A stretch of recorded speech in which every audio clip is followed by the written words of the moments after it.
At 65, Catherine Wilson faces a shattering betrayal. Her husband of 40 years, Robert, divorces her for his young assistant, Vanessa, leaving her nearly penniless and evicted from their home. Yet a secret $3.2 million investment from her inheritance sparks her rebirth.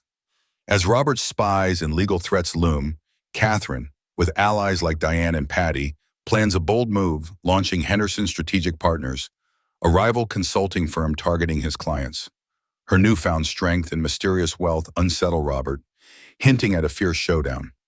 What's next for Catherine's audacious revenge, and what secrets will unravel? If Catherine's inspiring journey resonated with you, support our channel. Subscribe now for more gripping stories of resilience and triumph. Hit the bell icon to stay updated and share your thoughts below. Where are you tuning in from? Your support means the world to us. Thank you. The eviction notice quivered in my hands, each word a cold, sharp jab that threatened to unravel the fragile threads of my reality. At 65, after 40 years of marriage, 4 decades of pouring my heart into my husband's dreams, I stood on the precipice of losing everything. My home, my security, my identity. The house we'd built together, the life I'd thought was ours, was slipping away, leaving me with nothing but a suitcase and a lifetime of memories now tinged with betrayal. The man I loved, trusted, and sacrificed for had discarded me like an outdated piece of furniture, leaving me homeless, nearly penniless, and utterly alone. As I stood on the curb outside what was once my home, the weight of his betrayal pressed against my chest, threatening to crush me. But in that moment, a quiet resolve stirred within me. "You have 2 choices," I whispered to myself, my voice trembling but firm. "Break down or rise up." I chose to rise. What I didn't know then was that a small, forgotten seed I'd planted years ago was about to bloom, reshaping my future and teaching my ex-husband the profound cost of underestimating me. I was 22 when I met Robert Wilson, a young woman bursting with ambition and possibility. Fresh out of Boston University with a business degree, I was one of only 7 women in my graduating class, a fact that filled me with both pride and pressure. My professors had lauded my marketing insights, and with 3 job offers from reputable firms, the world felt like an open canvas, ready for me to paint my future. Then I met Bob at a friend's dinner party. At 24, he was magnetic. Intelligent eyes, a quick smile, and dreams so grand they seemed to fill the room. He spoke passionately about building a consulting firm that would revolutionize business, blending ethics with impact. Over shared glasses of wine, we connected instantly, our visions aligning like stars in a constellation. His conviction was infectious, and when he looked at me, I felt seen in a way I hadn't before. "You're different," he said on our 3rd date, his hand warm against mine across the table. "You understand business like a man, but you have this intuition, this way of reading people that's invaluable." His words made my heart soar, a validation of my intellect and instincts. 6 months later, we married in a modest ceremony at my parents' church in Oak Ridge. Our love, a bright, unshakable promise. 2 weeks after our wedding, Bob secured seed funding for his startup, Wilson Consulting. "This is it, Kathy," he said, his eyes alight as he popped a bottle of cheap champagne in our cramped apartment. "We're going to build something extraordinary, and I need you by my side." The words felt like an invitation to a grand adventure. I called the firms that had offered me jobs, my voice steady, but my heart heavy as I declined each one. Bob needed me, and together we were going to create something bigger than ourselves. For the first 5 years, I worked alongside him without a salary, pouring my energy into the company. "We need to reinvest everything," Bob explained, his tone earnest. "Once we're established, I'll put you on the payroll properly." I believed him. I managed our finances with meticulous care, crafted marketing campaigns that won clients, charmed their wives at dinners, and kept our household afloat on a shoestring budget. When our daughter Jennifer was born, I added motherhood to my list of unpaid roles, balancing late-night feedings with late-night bookkeeping. By year 7, Wilson Consulting was thriving, a rising star in Boston's business scene, but my promised role never materialized. "The optics are not right," Bob said when I gently raised the issue, his voice tinged with irritation. People will say you only got the job because you're my wife. Besides, we're a family, it's all our money. Why complicate things? His logic made sense at the time, or perhaps I wanted it to. We were a team, partners in every sense. What was his was mine, wasn't it? I swallowed my disappointment, focusing instead on being the perfect wife, mother, and silent partner. I hosted elegant dinner parties for clients, edited Bob's presentations until they sparkled, and even ghost wrote articles published under his name in prestigious journals. When we bought our Tudor-style house in Oak Ridge Estates, a symbol of our success, Bob put only his name on the deed. Tax purposes, he assured me, his voice smooth.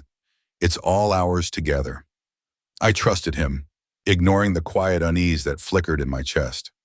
By our 15th anniversary, Wilson Consulting had grown to 50 employees, and Bob's reputation as a brilliant strategist was cemented.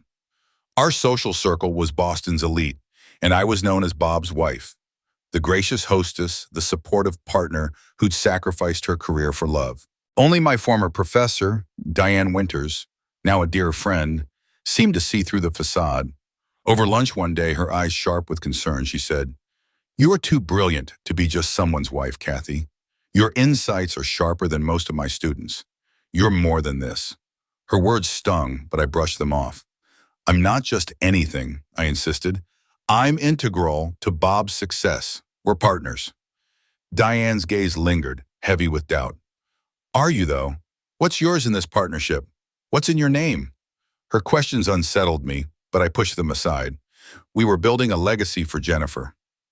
That was what mattered. When Jennifer graduated from Dartmouth in our 25th year of marriage, she began dating Kevin Cooper, the son of one of Bob's golf buddies. "He's going places," Bob said approvingly. "Smart match." Around the same time, Bob hired Vanessa Palmer, a Harvard MBA with striking beauty and a sharp mind, as his executive assistant. I noticed the way his eyes lingered on her at company events, the way his laughter came a little too easily in her presence. But I trusted him. We had history, a daughter, a life built together. Surely that meant something. My friend Patty, the HR director at Wilson Consulting, wasn't so sure.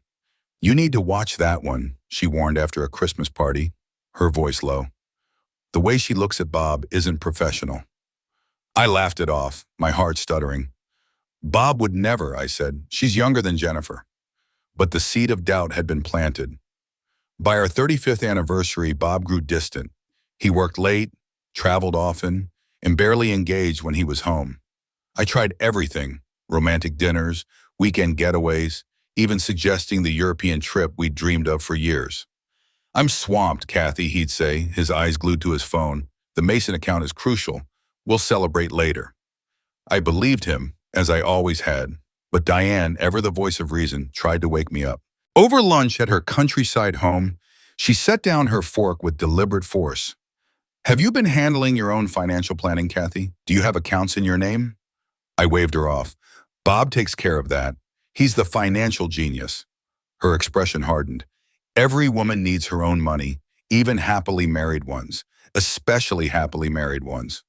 Her words felt like an accusation, and I deflected, uncomfortable with the implications. But later, when Bob was away on a business trip, I tried accessing our joint accounts online. The passwords had been changed. When I confronted him, his irritation was palpable.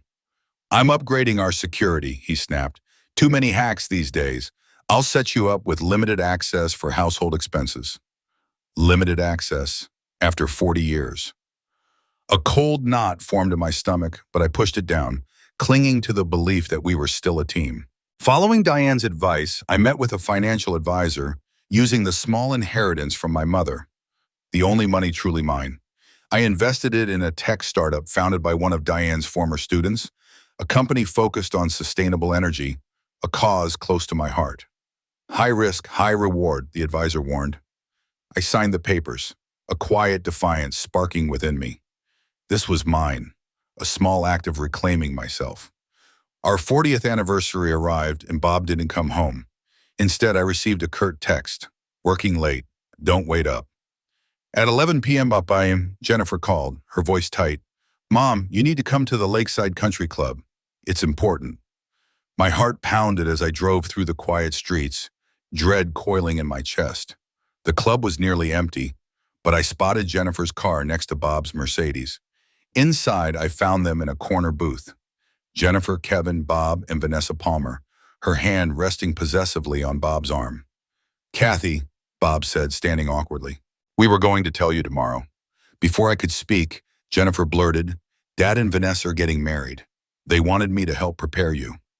The world tilted. "Married, I echoed, my voice hollow. "We're married." Bob's expression was one of practiced calm, the kind he used with difficult clients. "I filed for divorce 6 months ago. The papers were delivered to the house.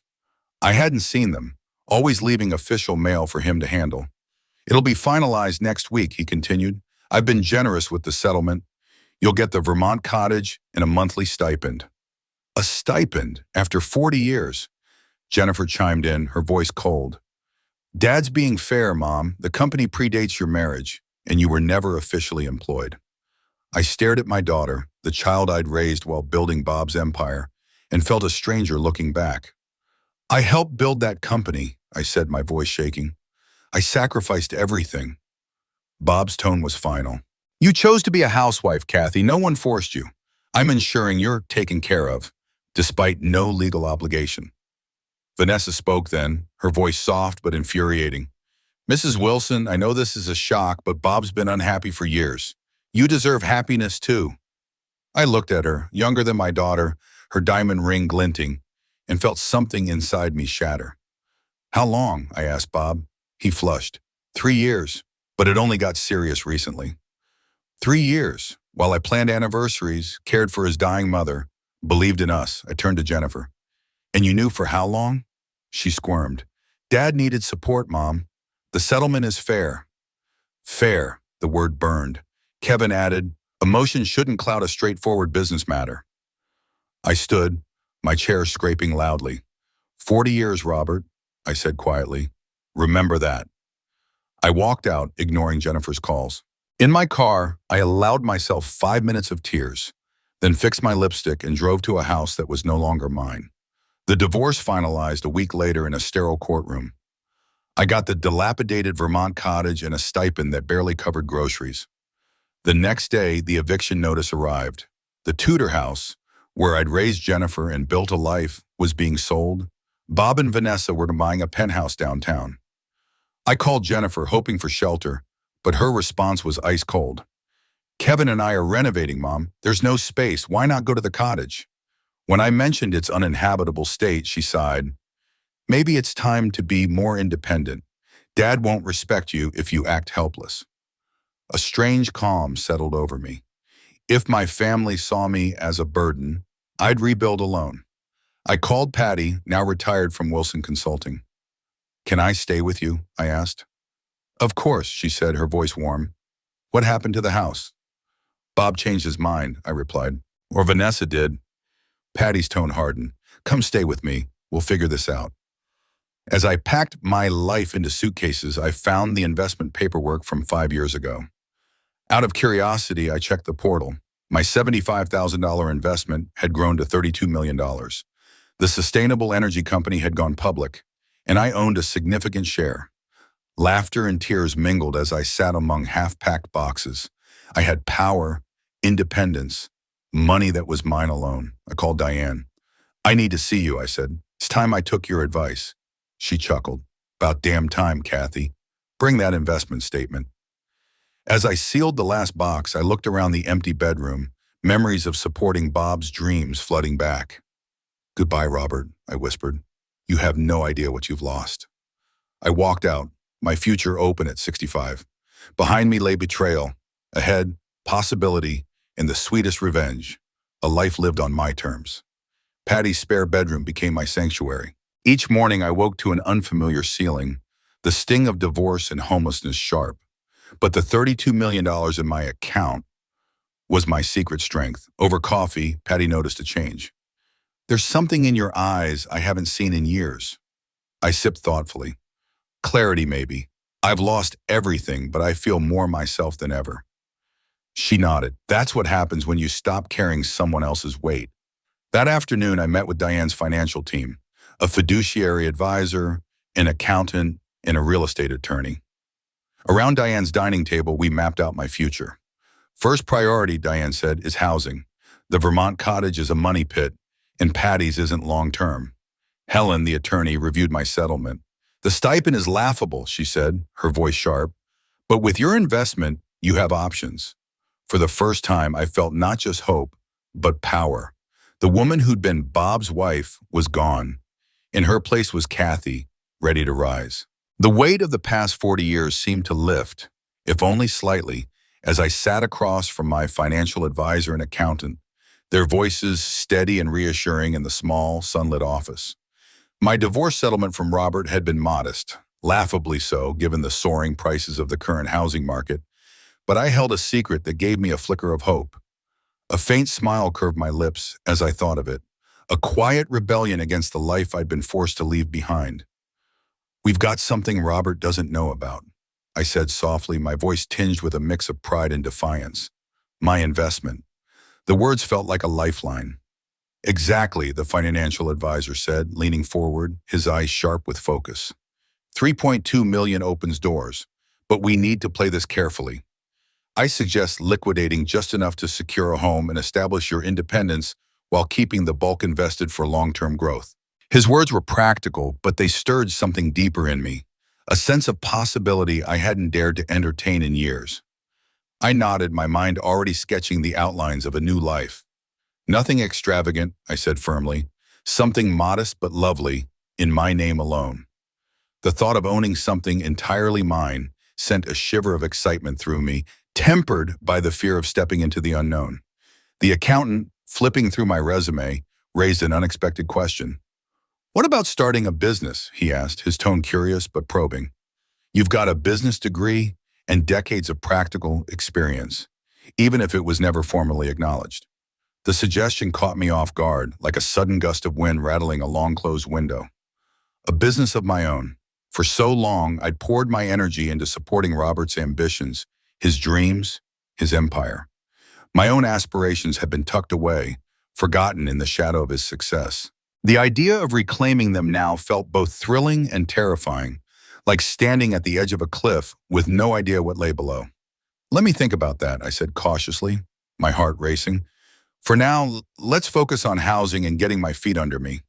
We agreed to liquidate $500,000 of my shares, enough to buy a charming townhouse in Riverside Gardens, a serene community nestled near the water, far from the ostentatious sprawl of Oak Ridge estates and the social circle that had already begun to treat me like a relic of someone else's story. The day I signed the papers for my new home, a wave of pride surged through me, fierce and unfamiliar. This was mine, bought with my money, in my name alone. No one could take it from me. That evening, my friends Diane and Patty joined me in the empty space that would soon be my living room, raising glasses of champagne in a toast. "To new beginnings," Diane said, her voice warm with conviction. "And to financial independence," Patty added with a mischievous wink. I lifted my glass, watching the bubbles catch the golden light of the late afternoon.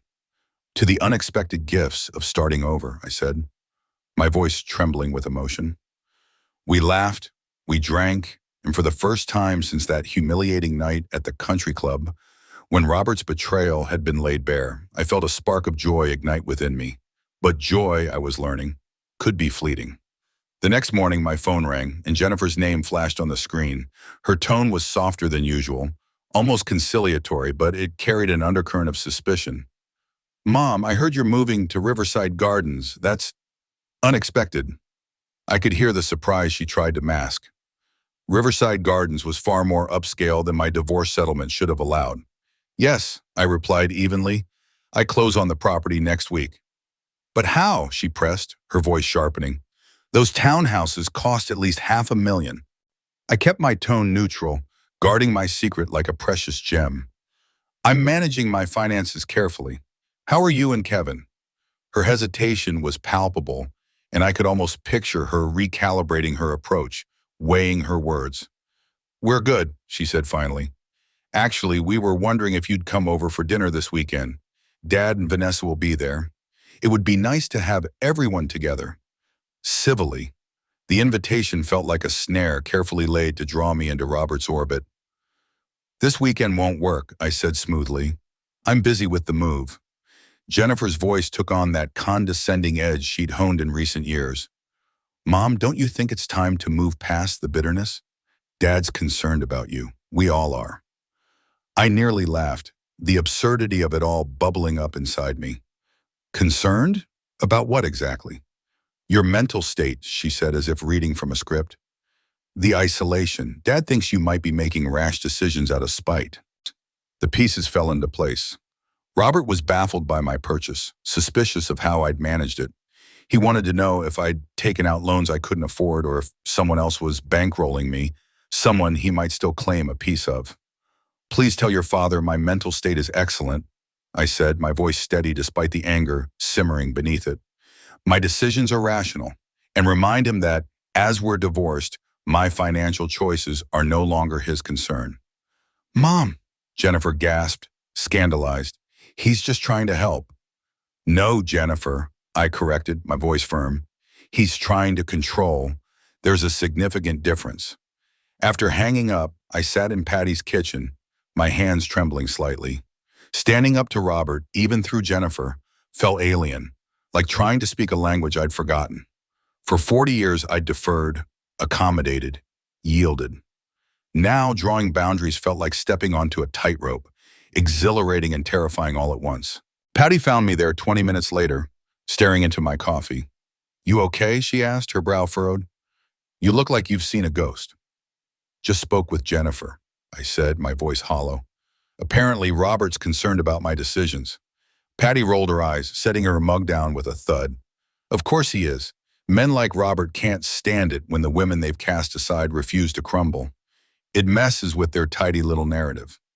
I told her about the dinner invitation, the audacity of Robert expecting me to sit across from him and Vanessa like some gracious martyr. Patty slammed her mug down again. "Please tell me you told him to go to hell." I smiled faintly. Not in those words, but the sentiment was clear. "Good," she said, her eyes blazing. "The best revenge is living well, Kathy. Remember that." Living well. The phrase echoed in my mind as I packed the few belongings I'd claimed from my old life. Was I seeking revenge or something more? A chance to discover who Catherine Wilson might have been if she hadn't sacrificed everything for Robert's dreams? Moving day dawned crisp and clear, the air carrying the promise of autumn. As the movers carried my sparse possessions into the townhouse, I wandered through the empty rooms, my fingers trailing along walls that were mine alone. The space was smaller than the sprawling Tudor I'd left behind, but it felt vast with possibility. Standing in the bay window overlooking a small garden, I whispered to myself, "It's perfect, it's mine." That evening, after the movers had gone, I sat on the floor of my new living room, eating takeout Chinese food straight from the container and sipping a glass of good wine. The simplicity of it felt luxurious, a quiet celebration of my new beginning. My phone buzzed with a text from Jennifer. "Dad and I drove by your new place today. It's nice. Still don't understand how you afforded it. Hoping you haven't done something desperate you'll regret." The words stung, igniting a slow burn of anger in my chest. Robert had actually driven by to inspect my home, treating me like a wayward child, and Jennifer had gone along, reporting back like his loyal informant. I set the phone down, refusing to respond, my hands trembling with indignation. The doorbell rang, startling me. Peering through the peephole, I saw Warren Davis, one of Robert's oldest friends and our former neighbor in Oak Ridge Estates, standing on my porch with a bottle of wine. Reluctantly, I opened the door. "Kathy, surprise housewarming visit," he announced, his smile too polished, too practiced. Before I could respond, he stepped past me into the foyer, his eyes scanning the space with thinly veiled curiosity. "Quaint," he said, handing me the wine. "Smaller than you're used to, but cozy." "Thank you for the wine, Warren," I said stiffly, "but I'm exhausted from moving." He ignored the hint, settling himself in my sparsely furnished living room. "Bob mentioned you'd bought in Riverside Gardens," he said, his tone casual but probing. "I must say, we were all surprised. These properties aren't cheap." So Robert had sent his friend to snoop. How utterly predictable. Life is full of surprises, I replied blandly. Would you like the wine back for the road? As I said, I'm tired. Warren's smile tightened, a flash of annoyance crossing his face. Come now, Kathy. We've known each other 30 years. Surely you can spare a few minutes to catch up. The old neighborhood misses you. Does it? I said, my voice sharp. How interesting, considering not one person from Oak Ridge Estates called to check on me after Robert discarded me for his assistant. Warren shifted uncomfortably, his facade cracking. These situations are complex. Bob says, I don't care what Bob says, I interrupted, my voice steady. But I'm curious, Warren. Did he send you to figure out how I afforded this place? His flush confirmed my suspicion. He's concerned, Kathy. We all are. Women in your position sometimes make financially unsound decisions out of emotion. Women in my position? I echoed, my voice low and dangerous. You mean women whose husbands leave them for younger models after decades of marriage? Women expected to fade quietly into poverty and obscurity? I stepped closer, my anger a living thing. Let me save you the trouble, Warren. I bought this home outright with my own funds. I'm not in debt. I'm not rash. I'm simply living my life, which is no longer Robert's business. Or yours. I opened the door pointedly. Thank you for the wine. Good night. You've changed, Kath, he muttered as he left, his voice laced with disapproval, and not for the better. I closed the door, leaning against it, my heart pounding. Another boundary drawn, another test passed. But I knew Robert wouldn't stop until he uncovered the source of my independence. The next morning, I woke to missed calls from Jennifer and an email from Robert's attorney demanding clarification about undisclosed assets in our divorce. The audacity of it set my teeth on edge. My investment had been made with inherited money, never mingled with marital asset sets, a fact Robert knew well, having ensured everything financial was in his name alone. I forwarded the email to Helen, my real estate attorney, who responded swiftly, "This is phishing. They have no evidence, just suspicion. Don't engage directly." By lunchtime, Robert called. Against my better judgment, I answered. "Catherine," he began, his voice dripping with the authority he'd always wielded like a weapon. "We need to talk about whatever financial resources you've accessed. If you hid assets during our settlement, that's fraud." The accusation was so absurd, I nearly choked. This from the man who'd hidden accounts from me for years, who'd ensured I had no claim to our shared business. "That's fascinating coming from you," I said coolly, "but any assets I have were mine before our divorce and not subject to disclosure. You made sure of that with your meticulous financial segregation." A long pause. "What's that supposed to mean?" he demanded. "It means you spent 40 years ensuring I had no legal claim to anything we built together," I said. "You can't complain now if that occasionally works in my favor." His voice grew tighter. "If you're receiving help from someone, a boyfriend, perhaps." I laughed, the sound sharp and genuine. "A boyfriend? Robert, I'm 65 and was married to you for 40 years until 5 minutes ago. There's no boyfriend. There's only me, managing my life without you, which seems to distress you greatly." "This isn't over," he said before hanging up.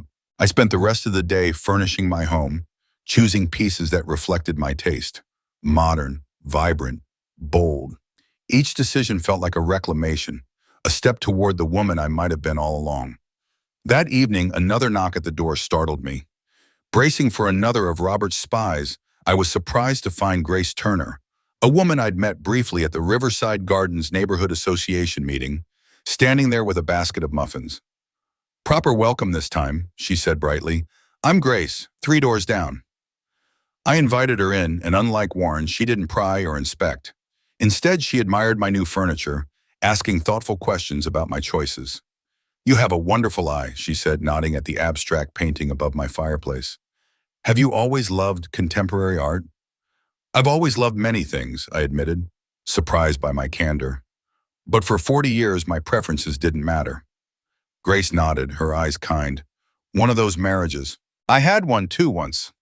We talked for hours, sharing stories over tea. Grace had divorced her controlling husband 15 years earlier and rebuilt her life as an art appraiser. "Best decision I ever made," she said. "Though the first years were terrifying. I voiced my deepest fear. How did you handle the loneliness? She paused, thoughtful. I found I was lonelier in my marriage than I ever was alone. Once I stopped twisting myself to fit someone else's expectations, I discovered I liked my own company. As she left, she squeezed my hand. Welcome to the neighborhood, Kathy, and welcome to the rest of your life. That night, I slept soundly for the first time since the divorce, but reality intruded the next morning. Jennifer was waiting outside my townhouse when I stepped out for the newspaper. Mom, we need to talk, she said, her voice tense. I ushered her inside, noting her agitation. Would you like coffee? I offered. No, I want an explanation, she snapped, pacing. Dad says you've accessed money that should have been part of the divorce settlement, and he's talking about reopening the case. I sat calmly, watching my daughter defend the man who'd discarded me without hesitation. Jennifer, your father ensured for 40 years that I had no claim to significant assets. The divorce settlement reflected that. Any money I have now is legitimately mine and was never part of our marital assets. But where did it come from? She demanded. Dad says you never had independent finances. Your father doesn't know everything about me, I said simply. He never asked. She stopped pacing, staring at me. What does that mean? Are you being mysterious? To upset him? I'm not doing anything to upset him, I said. I'm living my life. That he's upset by my independence says more about him than me. Jennifer's voice turned accusatory. This isn't like you, Mom. You've always been reasonable, accommodating. Now you're this person. With boundaries, I suggested. With self-respect, an individual with her own interests. She flushed. That's not fair. You're twisting my words. And you're here as your father's proxy, not my daughter, I countered. When did you last ask how I felt about being discarded after 40 years? About watching the man I built a life with marry someone younger than you? About losing my home, my social circle, and apparently my daughter's loyalty? Tears welled in her eyes. I don't want more conflict. And your solution is for me to keep being reasonable while your father does as he pleases, I said. That's not avoiding conflict. That's ensuring it doesn't inconvenience him. Jennifer sank onto my sofa, looking young and lost. I don't know how to navigate this, Mom. Dad's still Dad. Vanessa's here to stay. And you're my mother. I can't choose sides. I'm not asking you to, I said gently, but I'm asking you to recognize my right to rebuild my life without scrutiny or suspicion. Oh, she nodded slowly, glancing around. Your place is nice. The art's bolder than I expected. I smiled. I'm discovering I might be bolder than either of us expected. After she left, I called Diane. Robert's threatening legal action, I said. He thinks I hid assets. Diane's laugh was sharp. Let him try. Your investment was inherited, never commingled. It's untouchable, and he knows it. He's fishing. If he pushes, we push harder. Her words lingered as I prepared for the neighborhood association meeting that evening. Where had reasonableness gotten me? Discarded, replaced, nearly penniless, but for my secret. Perhaps it was overrated. At the Riverside Gardens Community Center, Grace waved me over to a saved seat. Fair warning, she whispered. Warren Davis is here. Apparently, he's considering buying in the neighborhood. My stomach tightened as I spotted Warren across the room, deep in conversation with a stranger. Another move in Robert's game, no doubt. But as I sat beside Grace, surrounded by new faces and new possibilities, I felt a quiet resolve. This was my life now, and I would fight for it. As I sat in the community meeting, I caught Warren's eyes darting toward me, his glances sharp and calculated, like a hawk sizing up its prey. My stomach twisted, a familiar knot of anxiety tightening. Perfect, I thought bitterly, muttering under my breath. Robert's network of loyal spies was growing, and Warren was clearly his latest recruit. Beside me, Grace sensed my unease and gave my arm a gentle, reassuring squeeze. Don't pay him any mind, she whispered, her voice warm but firm. He's just fishing for dirt to feed your ex. Her words steadied me, a reminder that I wasn't alone in this room full of strangers who seemed to know too much about my past. The meeting droned on, a monotonous parade of neighborhood business, landscaping budgets, parking disputes, until the open discussion segment arrived. That's when Warren raised his hand, his posture stiff with purpose. "I'd like to address a concern about property values," he began, his voice carrying a false sincerity as his gaze slid toward me, lingering just long enough to make his target clear. "I'm worried about individuals buying homes they can't realistically afford. It's a risk to the neighborhood. Foreclosures could drag us all down." The accusation hung in the air, sharp and pointed. Heads turned, eyes settling on me, the newcomer who dared to purchase a $500,000 townhouse fresh off a bitter divorce. My cheeks burned, not with shame, but with a simmering anger I hadn't yet learned to wield. Before I could find my voice, Grace shot to her feet, her presence commanding the room. "Warren," she said, her tone calm but cutting, "if you're referring to Catherine, let me clarify something for you. She bought her home outright. No mortgage, no risk of foreclosure. Perhaps your concern is purely hypothetical." Her words were a shield, deflecting his attack with precision. Warren's face flushed a deep crimson, his composure faltering. "I wasn't targeting anyone specific," he stammered. "I'm just suggesting the association needs stricter financial vetting for new residents." Grace tilted her head, her smile unwavering, but laced with steel. "Interesting. I don't recall you raising these concerns when the Hendersons moved in after their bankruptcy last year, or when the Millers arrived, fresh off their own messy divorce. Is there something particular about Catherine that makes you so worried about our property values?" The room fell silent, the kind of quiet that presses against your chest. Warren's mouth opened and closed, words failing him as he realized he'd stepped into a trap. "I'm just raising a legitimate issue," he muttered, but his voice lacked conviction. "No, Warren," Grace said, her pleasant tone now a blade. "You're doing Robert Wilson's bidding, engaging in targeted harassment. As treasurer of this association, I find that behavior not only inappropriate but deeply unwelcoming." Nods rippled through the room, a quiet show of support from neighbors I barely knew. Warren, sensing the tide turning against him, mumbled something about being misunderstood and sank back into his chair, defeated. After the meeting, a small crowd of neighbors approached me, their faces warm with kindness. Some offered supportive words. Others openly criticized Warren's behavior. For the first time since my divorce, I felt the faint stirrings of belonging. Not as Robert's wife, a role that had defined me for decades, but as Catherine Wilson, a woman carving out her place in Riverside Gardens. The weight of isolation I'd carried for months began to lift, replaced by a fragile hope. But that hope was tested as I stepped into the parking lot. Warren was waiting, his face tight with indignation. "That was unnecessarily dramatic," he said, his voice low but sharp. "I was raising a valid concern." I met his gaze, my calm a hard-won shield. "No, Warren, you were doing what you always do, carrying out Robert's orders. You've been his loyal soldier for years, hosting his clients, endorsing his ventures, even looking the other way when he started parading Vanessa around while I was at home, caring for his dying mother." His eyes widened, a flicker of guilt crossing his face before he masked it. "I don't know what you're talking about," he said, but his voice wavered. "Please," I scoffed, my anger giving way to a clarity I hadn't felt in years. "You and Margaret hosted dinners where Robert brought Vanessa, calling her his executive assistant, while I was grieving and caregiving. You knew exactly what was happening and said nothing." Warren's shoulders stiffened, his defensiveness rising. "That's marriage, Catherine. Men like Robert, successful, driven men, sometimes need outlets. Margaret understands that. It's why our marriage has lasted 45 years. His words hit me like a slap, not because they were cruel, but because they were so pitifully small. I looked at him, really saw him, and felt a pang of sorrow. "I'm sorry for Margaret," I said softly, "and I'm sorry for you if you truly believe that's what marriage should be." Driving home along the waterfront, Warren's words echoed in my mind. Men like Robert sometimes need outlets. How many times had I made similar excuses for Robert's behavior?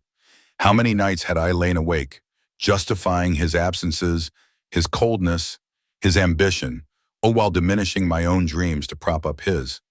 The realization stung, but it also fueled something new, a resolve I hadn't known I possessed. As I pulled into my driveway, I noticed a sleek black sedan parked across the street. My heart sank. A man stepped out, his tailored suit and confident stride screaming, "Attorney." "Mrs. Wilson, he called, approaching with an envelope in hand. I represent Robert Wilson regarding undisclosed marital assets. This is a formal request for financial disclosure. My hands trembled as I took the envelope, but I kept my voice steady. Tell Mr. Wilson all communication goes through my attorney. I handed him Helen's business card, a small act of defiance I'd prepared for moments like this. He nodded, his expression cold. It's in your best interest to cooperate fully. Mr. Wilson is prepared to pursue this aggressively. Of course he is, I replied, turning toward my door. Mr. Wilson has spent 40 years aggressively pursuing exactly what he wants. The difference now is that I'm no longer obligated to give it to him. Inside, I tore open the envelope, my fingers shaking as I scanned the legal jargon. Demands for bank statements, investment records, threats of penalties. Fear coiled in my chest, but beneath it burned something fiercer, righteous anger. I called Helen immediately, forwarding the documents as we spoke. This is harassment, she said after a quick review. Classic bullying tactics. He has no evidence, just suspicions, and he's hoping to scare you into compliance. What do we do? I asked, gripping the phone. We hit back, Helen said firmly. I'll file a harassment claim and request a restraining order based on his surveillance of your home and using Warren to intimidate you at community events. We'll also demand access to his accounts, including the ones I suspect he hid during your divorce. My breath caught. Can we do that? We can try, she said, a hint of a smile in her voice. It'll be expensive and inconvenient for him, which might make him think twice about this fishing expedition. As darkness fell, I sat in my living room, watching the lights of passing boats dance across the water.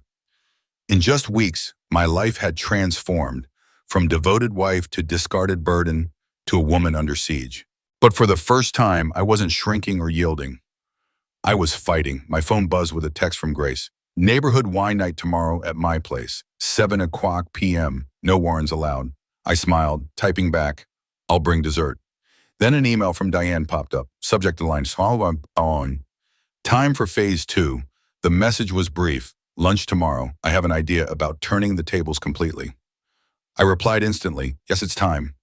Standing at my bay window, I caught my reflection in the glass. A woman I was only beginning to know. Not Bob's wife, not Jennifer's mother, but Catherine Wilson, 65 years young, with fire in her eyes and $3.2 million in her investment account. Robert wanted a war. Fine, but this time I wouldn't be surrendering. The next day, I met Diane at Harbor Bistro, a sleek restaurant overlooking the marina. It was bold and modern, a far cry from the safe, predictable places I'd frequented during my marriage. Sliding into the seat across from Diane, I felt a spark of pride in my choice.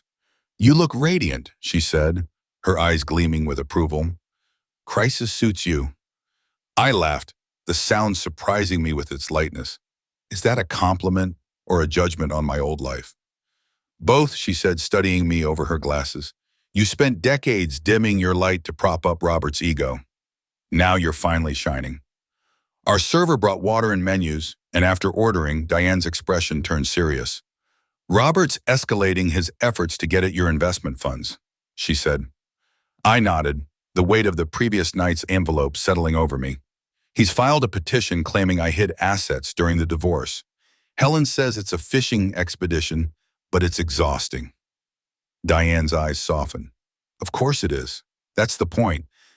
Men like Robert hate losing control.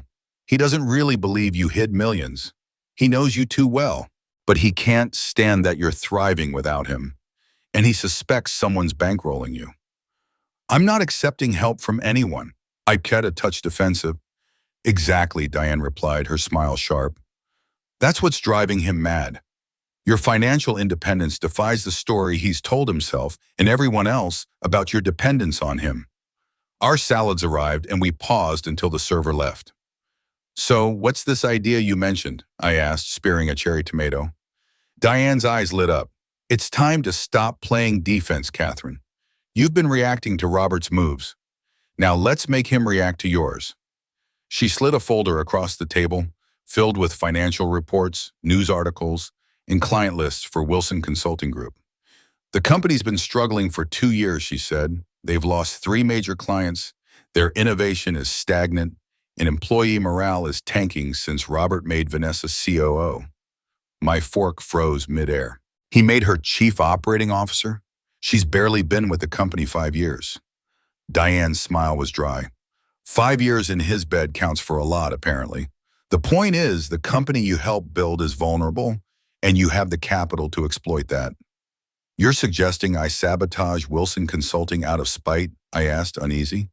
Not spite, Diane corrected. Justice and smart business. You know their processes, their clients, their weaknesses. You have the expertise to outmaneuver them. My heart raced at the audacity of her idea. You want me to start a competing firm, I said, the words feeling both thrilling and terrifying. Not just competing, Diane said. I want you to build the company you would have created if Robert hadn't sidelined your career 40 years ago.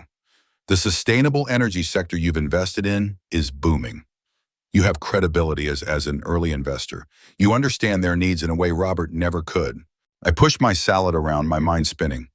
Even if I wanted to, I've been out of the professional world for decades. I don't have the skills or connections to start from scratch. Diane leaned forward. You won't be alone. I've arranged some introductions this afternoon, if you're open to it. Before I could ask who, the restaurant door opened and 3 people walked in.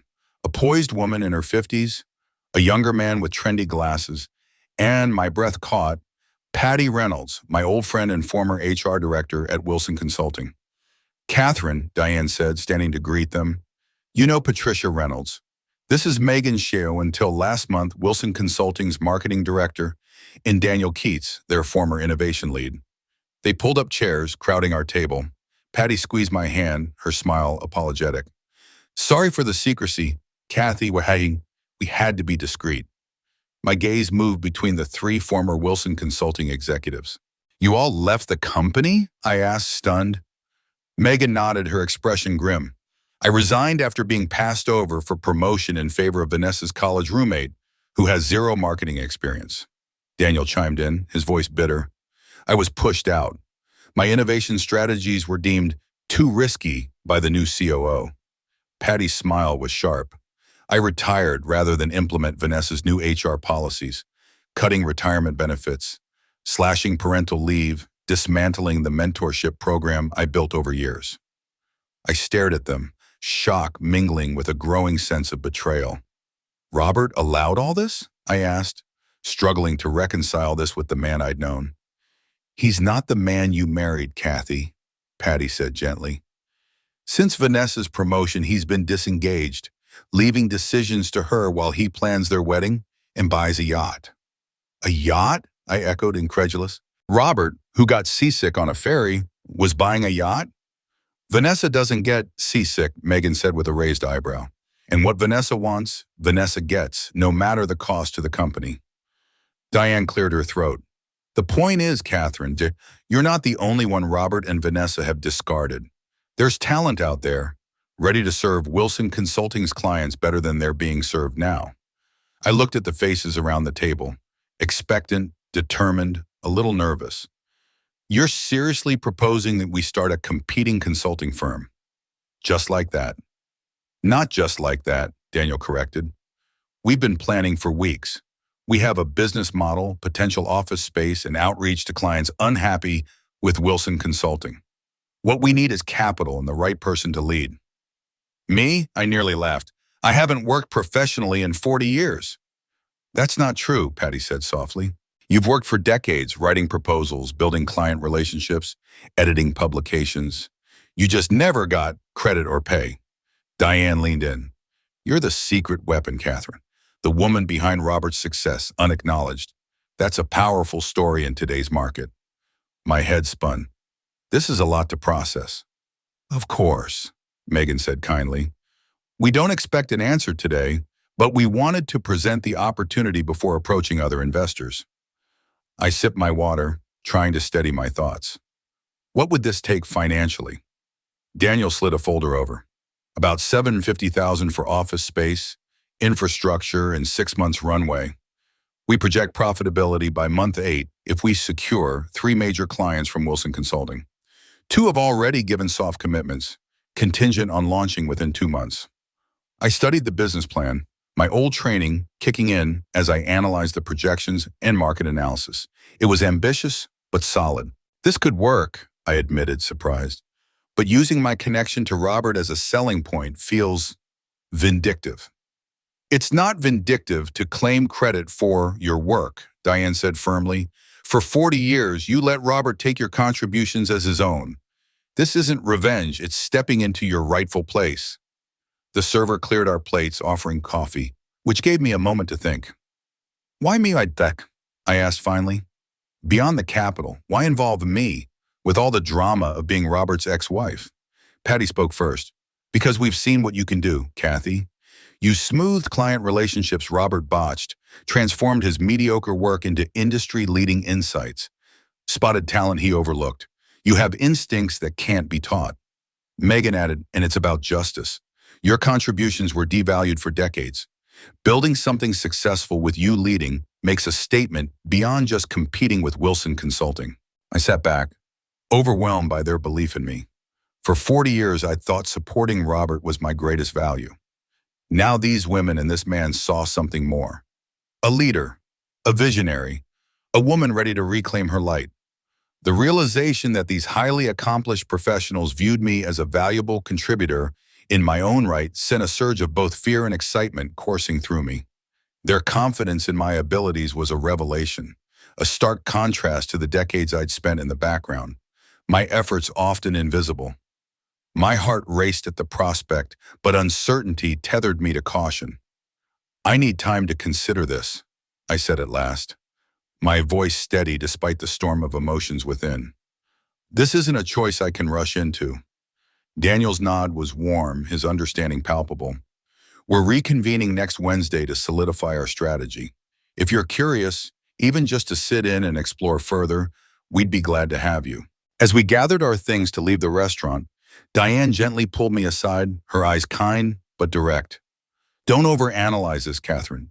For 40 years, every decision you made revolved around what was best for Robert. Just this once, ask yourself, what do you want? Her words lingered, heavy and profound, as I drove home through the quiet streets. What did I want? The question reverberated in my mind, unmooring me. Freedom, of course, financial stability, undoubtedly. But beyond those basics, I found myself grappling with a void. For so long, I'd shaped my desires to fit Robert's ambitions, suppressing my own dreams until I could scarcely distinguish them. Who was I, apart from the woman who had supported his empire? The uncertainty was both unsettling and strangely liberating. When I reached my townhouse, a fresh legal notice was taped to my door, its crisp white paper glaring under the porch light. Another salvo from Robert's attorneys, filled with veiled threats about the repercussions of concealing financial details. I sighed, carrying it inside and adding it to the growing pile of similar letters on my desk. Sitting at my dining table with a steaming cup of chamomile tea, I chose to push Robert's harassment aside. Instead, I reopened Daniel's business plan, poring over its projections with a meticulous eye. The concept was compelling. A boutique consulting firm dedicated to guiding growth stage companies in sustainable industries. It was the kind of innovative, purpose-driven model I'd championed for years, only to have Robert dismiss it as too narrow whenever I dared suggest it. His rejection had stung, but now, seeing those ideas reflected in Daniel's plan, I felt a spark of vindication. My phone shattered the silence, Jennifer's name flashing on the screen. Mom, she launched in without preamble, her voice taut with accusation. Do you know what Patty Reynolds is up to? Dad's livid. So Robert had already caught wind of the potential rival firm. That was quicker than I'd anticipated. Hello to you too, Jennifer, I replied, keeping my tone calm despite the prickle of irritation. What exactly has your father heard? That Patty's poaching staff and clients to start a competing consulting group after everything Dad did for her career, Jennifer snapped, her indignation crackling through the line. And apparently she had lunch with you today. Please tell me you are not part of this betrayal. The word betrayal cut deep, a sharp jab that stirred a mix of hurt and anger. Betrayal, well, I echoed, my voice edged with sarcasm. That's an interesting choice of words, given recent events. Mom, this isn't about the divorce, Jennifer countered, her tone defensive. This is about business ethics. Patty worked for Dad for 20 years. She owes him loyalty. Loyalty? I shot back, unable to mask my bitterness. Like the loyalty your father showed me after 40 years of marriage? Besides, employment isn't a lifelong obligation. Patty retired. She's free to pursue whatever she chooses. Jennifer let out a frustrated huff. Dad thinks you're bankrolling this new venture. He says there's no other way you could have afforded your townhouse, and now this. There it was, Robert's true fixation. Not Patty's departure or the threat of the competition, but the mystery of my newfound financial independence. My grip on the phone tightened as I fought to keep my voice even. Jennifer, I'm only going to say this once. Your father spent decades ensuring I had no legal claim to the wealth we built together. He left me with a dilapidated vacation cottage and a stipend that barely covers the basics. The fact that I've managed to carve out something for myself seems to trouble him far more than it should if he genuinely believed I deserved nothing. He's worried you, Jennifer insisted, though her conviction wavered. He thinks someone might be taking advantage of you. I laughed, a sharp, humorless sound.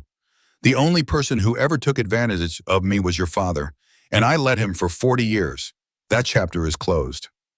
After ending the call, I paced my living room, agitation simmering in my chest. Robert was clearly ramping up his efforts, using Jennifer as a pawn, bombarding me with legal threats, and likely having me surveilled. All because he couldn't tolerate the idea that I was slipping beyond his control, that I might have resources and ambitions he hadn't sanctioned. My phone buzzed again, this time with a text from my neighbor Grace. Legal-looking guy taking photos of your house from a car across the street. Want me to call the police? I moved to the window, parting the curtains just enough to glimpse the scene.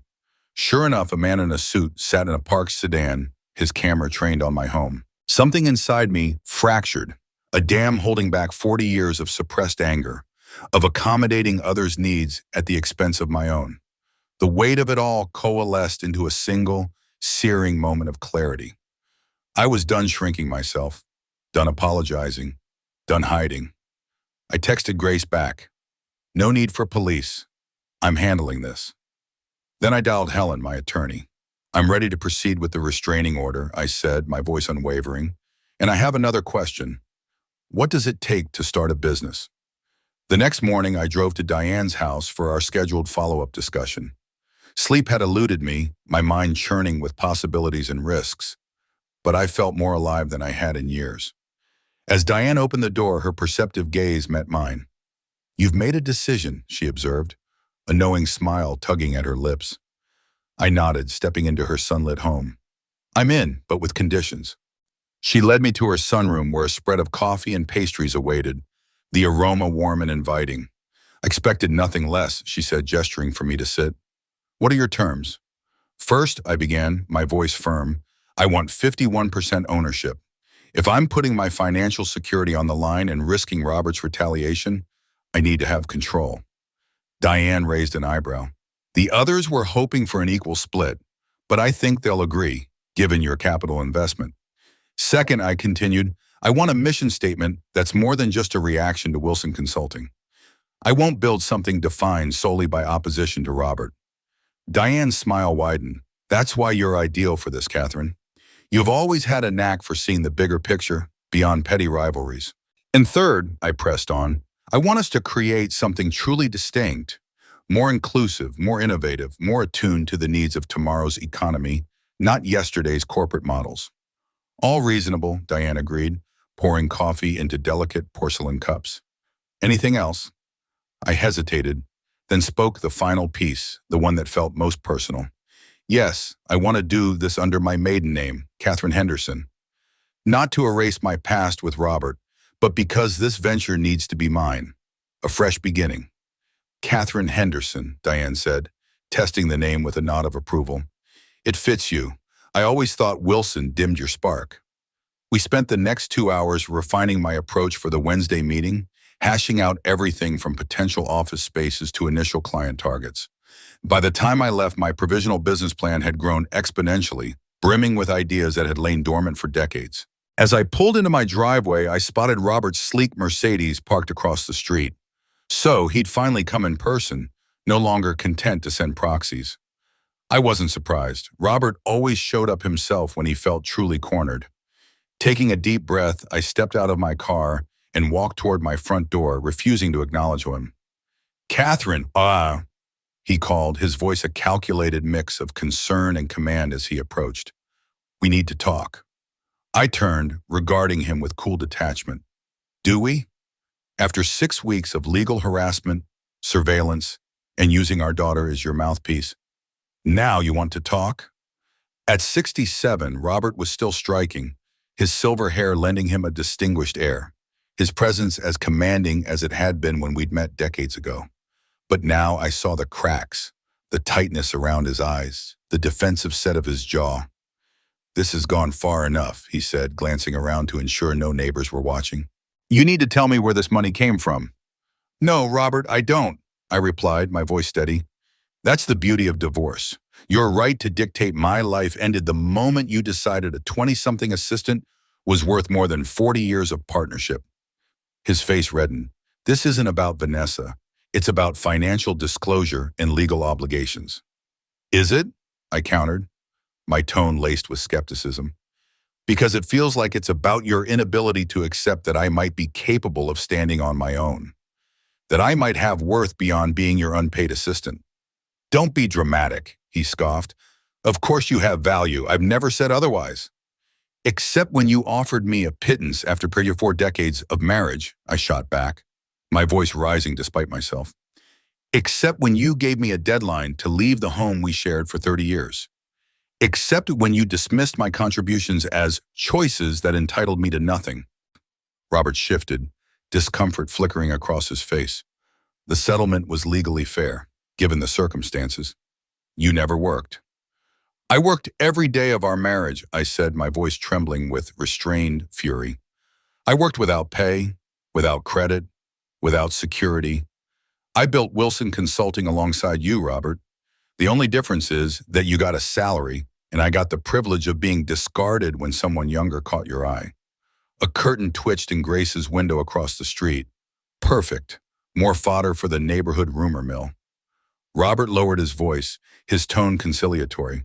"I get that you're hurt about the divorce.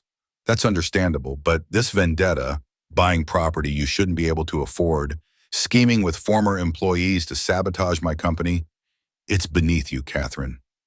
"Is it?" I asked, meeting his gaze unflinchingly. "Or is it exactly what I should have done years ago?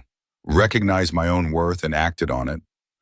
"So you admit you're involved in Patty's venture?" he pressed, a triumphant glint in his eyes. I smiled, refusing to take the bait. "I admit I'm exploring opportunities that align with my experience and expertise. Beyond that, you're no longer entitled to know my plans." "This is about revenge," he said, waving a hand dismissively. "You're trying to hurt me because you're bitter about Vanessa." "Not everything revolves around you, Robert," I replied, my voice calm but firm. "That's the most important lesson I've learned since our divorce." A sleek black car pulled into my driveway, Helen arriving for our meeting about the restraining order. Impeccable timing. "My attorney's here," I told Robert.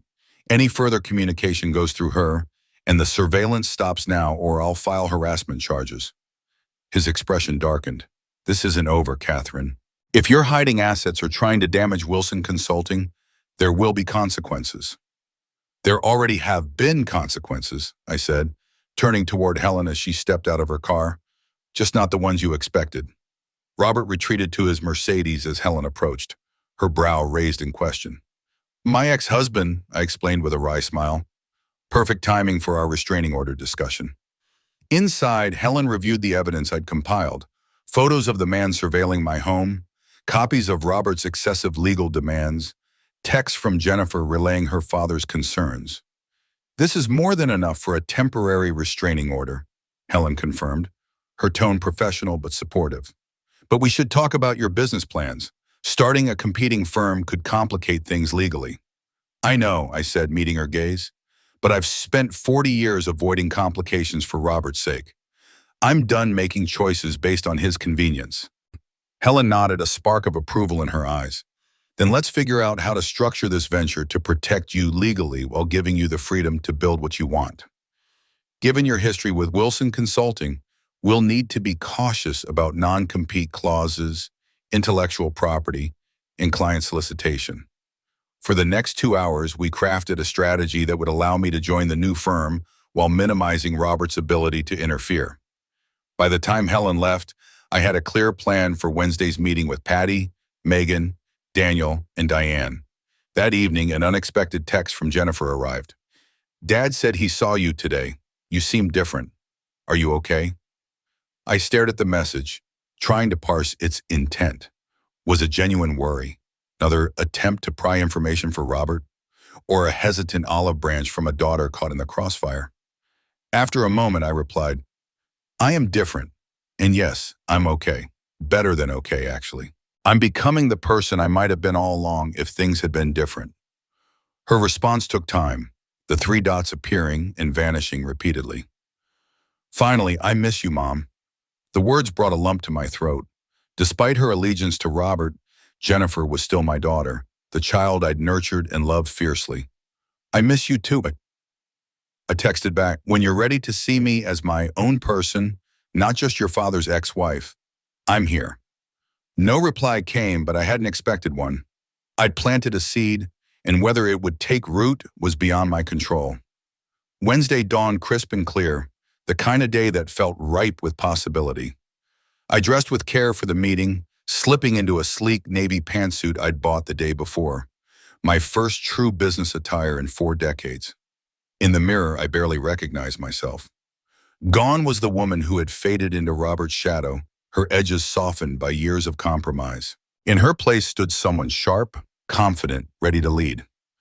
The meeting was held in a private room at the back of Diane's favorite restaurant, a neutral space where we could speak freely without fear of Robert's network overhearing. I arrived 15 minutes early, reviewing my notes and the counter-proposal I'd prepared.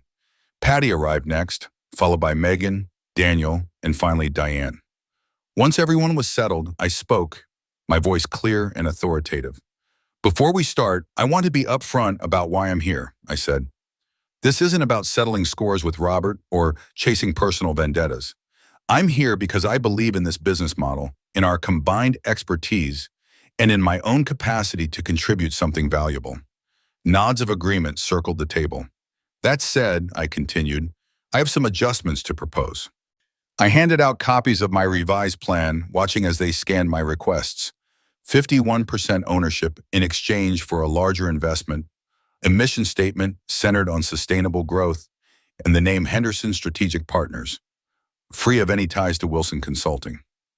"These are bold changes," Daniel said, looking up from the document, his expression cautious, "especially the ownership split." "They are," I agreed, holding his gaze. "And if they're a deal breaker, I'll understand. But after 40 years of putting someone else's vision first, I'm not willing to join a partnership where I don't have control over my own path." Megan regarded me with a thoughtful look. "When Patty suggested bringing you on, I had my doubts. I wondered if you were just an extension of Robert, someone who'd learned his playbook without forging your own perspective." I tensed, bracing for a rejection. "But this," she said, tapping the proposal, "is nothing like Robert's approach. It's fresh, forward-looking, aligned with where consulting needs to go. I'm in." "Same here," Patty added. "The ownership structure makes sense given your investment, and honestly, your industry insight is sharper than you realize." Daniel still looked skeptical. "The sustainability focus narrows our client pool," he pointed out. "Initially," I conceded, "but it sets us up for the future in a way firms like Wilson aren't positioned for. We're not just offering business tactics, we're building companies that will thrive in a sustainability-driven world." He nodded slowly, convinced. "It's a risk, but a smart one. I'm in." Diane's smile was triumphant. Then it settled. Henderson Strategic Partners is official. As we toasted with sparkling water, a wave of pride washed over me. Pride rooted in my own vision, untethered from anyone else's achievements. This was mine, a reflection of my values, my ideas, my belief in what a business could be. For 3 hours, we dove into details, office locations, staffing plans, and marketing strategies, target clients. By the time we wrapped up, Henderson Strategic Partners had evolved from a concrete plan with a tentative launch date 6 weeks away. As I drove home, my phone rang. An unfamiliar number. Catherine Wilson? A male voice asked when I answered via Bluetooth. Yes?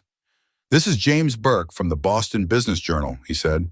I'm working on a story about a new consulting firm started by former Wilson consulting executives. I understand you're involved. My heart skipped a beat. How had the press gotten wind of this already? We'd been so careful. I'm sorry, Mr. Burke, I said, keeping my tone polite but firm, but I have no comment on any business ventures I may or may not be exploring.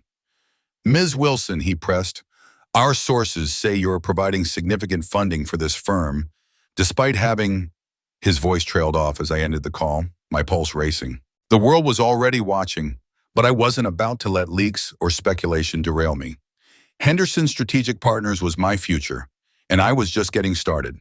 The phone call with James Berkowitz, a reporter from the Business Journal, left my mind spinning like a top, a whirlwind of frustration and defiance. His insinuation that my new venture was a petty act of revenge against my ex-husband, Robert Wilson, stung deeply. Not because it was true, but because it reduced my 40 years of unacknowledged work to a scorned woman's vendetta. I gripped the steering wheel tighter, my knuckles paling as I navigated the familiar streets toward my home. Mr. Berkowitz, I had said, my voice steady despite the heat rising in my chest. I hold a business degree from Boston University and have spent 4 decades honing my expertise in strategic consulting, even if it was never formally recognized. My decisions are driven by sound judgment, not personal grudges. I'd ended the call abruptly, citing the need to focus on driving, but the truth was I needed to escape the weight of his assumptions. As I pulled into my driveway, the realization hit me like a cold wave. Robert must have fed Berkowitz that narrative. It was classic Robert, always one step ahead, shaping the story before anyone else could. He'd built his empire on controlling information, molding public perception to suit his needs. But this time, he'd underestimated me. I wasn't the same Catherine Wilson who'd stood in his shadow for decades, deferring to his vision, editing his work, nurturing his clients' trust without ever claiming credit. No, I was Catherine Henderson now, reclaiming my name and my agency. The thought sent a surge of resolve through me, tempered by a flicker of exhaustion. 40 years of playing the supportive wife had left scars, but it had also forged a resilience Robert couldn't begin to fathom.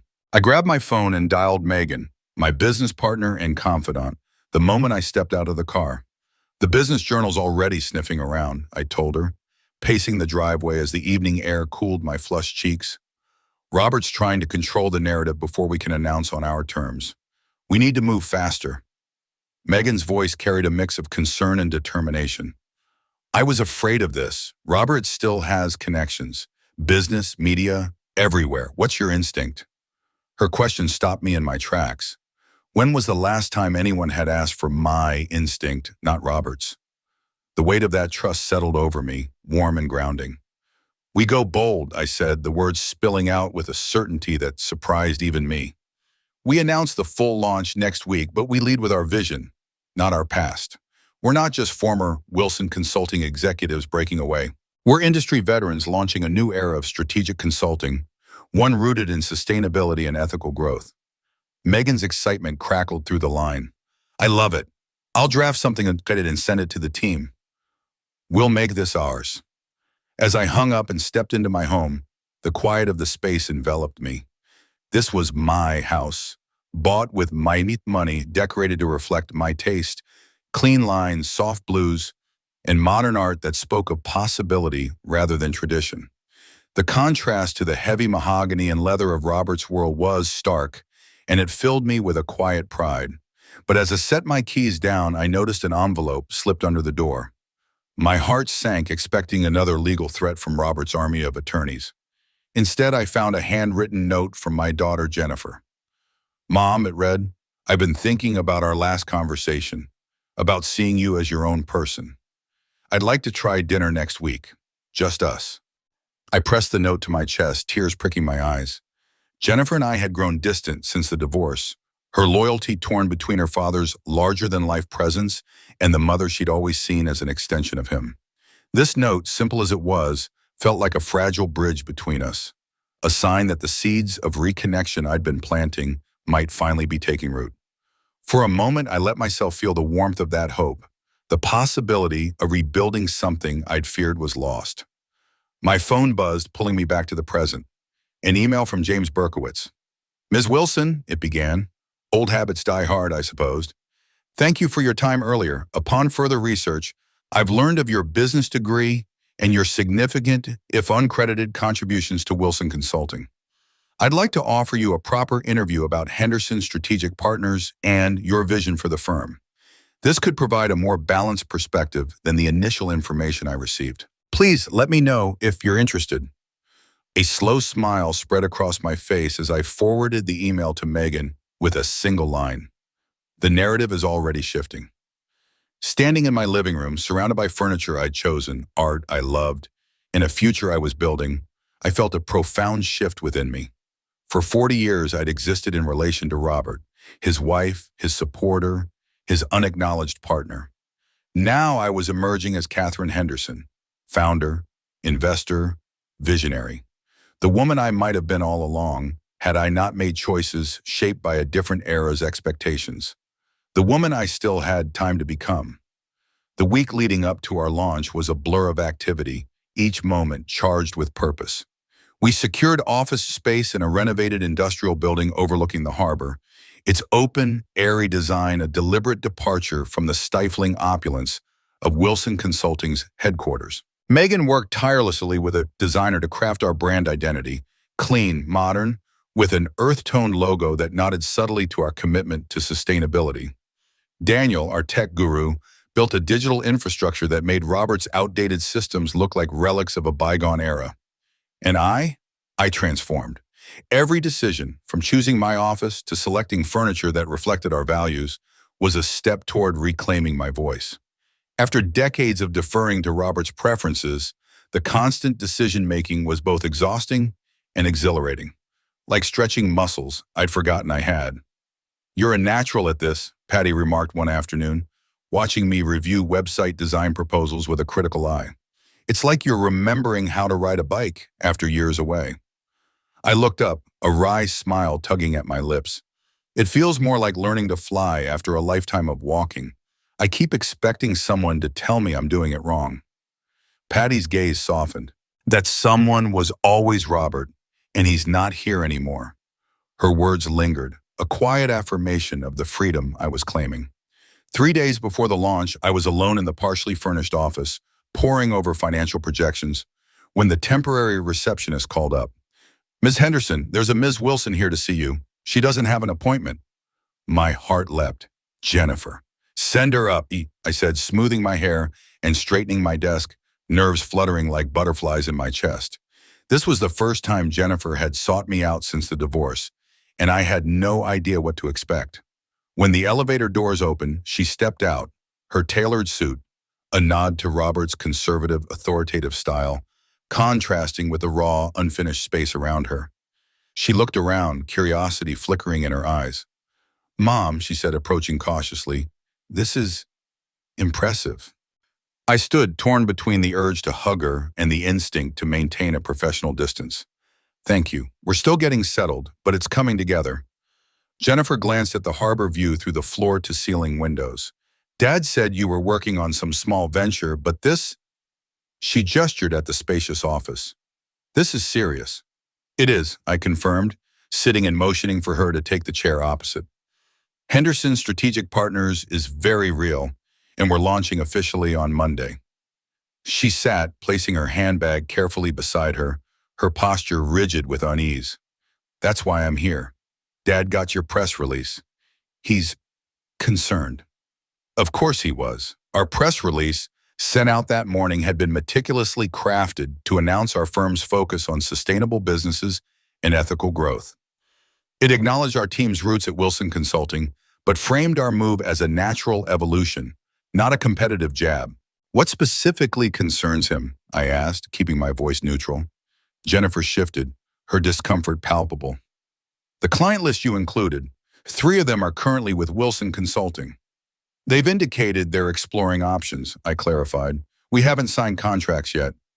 Mom, she said, leaning forward, her voice dropping as if we might be overheard in the empty office. Do you understand what you're doing? These are Dad's clients, some he's had for decades. They're not Dad's clients, I corrected gently. They're businesses making decisions based on their needs. If they're considering us, it's because we offer something Wilson Consulting doesn't.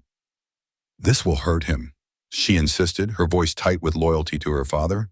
Financially, yes, but also his reputation. The industry will see this as his ex-wife taking revenge. I studied her, my heart aching at how thoroughly she'd internalized Robert's perspective.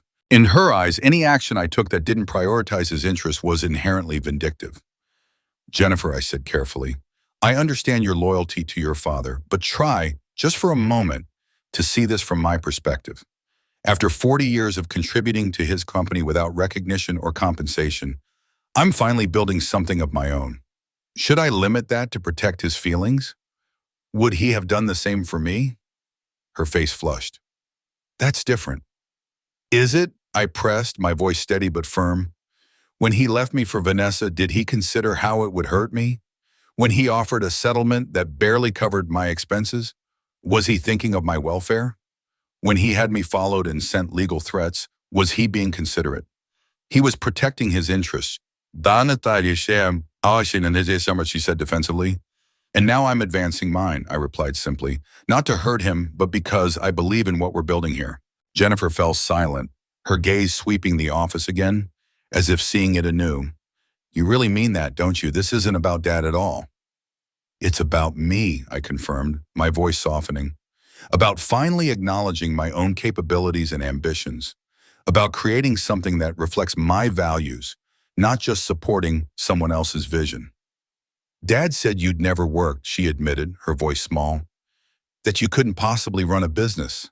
But this, it seems so natural for you.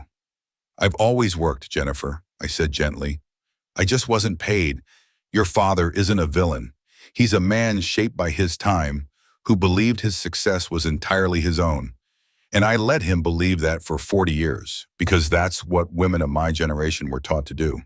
We're both products of our era. Well, so what happens now, she asked, her tone uncertain. He's preparing legal action, non-compete violations, client solicitation, trade secrets, the works. I nodded, unsurprised. We've anticipated that. Our attorneys are ready. Jennifer stood, gathering her handbag. I should go. I just wanted to see for myself what was happening. Dad's version seemed incomplete. A ghost of a smile touched my lips. Something like that. As she paused at the door, I added, Are we still on for dinner next week? Just us? Absolutely, she replied, and the warmth in her voice sent a rush of hope through me. I'm looking forward to it. After she left, I sat for a long time, staring out at the harbor. Boats moved steadily through the channel, their paths deliberate yet fluid, much like the course I was charting. Robert was mobilizing his legal arsenal, as expected. The weeks ahead would be challenging, perhaps even brutal, but for the first time I wasn't afraid of his anger or disapproval. I was standing on my own ground, solid and unyielding. The official launch of Henderson Strategic Partners arrived on a crisp Monday morning, drawing more attention than we dared hope. The Boston Business Journal ran a feature highlighting our focus on sustainable industries, framing us as innovators rather than rebels. A local business podcast requested interviews with our founding team, and even the national business press picked up the story, casting us as veteran executives charting new territory in ethical consulting. Not a single article mentioned revenge or bitterness. Instead, I was Catherine Henderson, a seasoned strategic advisor with deep expertise in client relations and organizational development. It was as if the professional identity I'd been denied for decades had finally materialized, tangible and valued. The office buzzed with excitement as our team, now 12 strong with recent hires, gathered for a champagne toast. To Henderson Strategic Partners, Patty said, raising her glass. And to Catherine, who reminded us all that it's never too late to claim your rightful place. Glasses clinked, laughter and congratulations filling the air.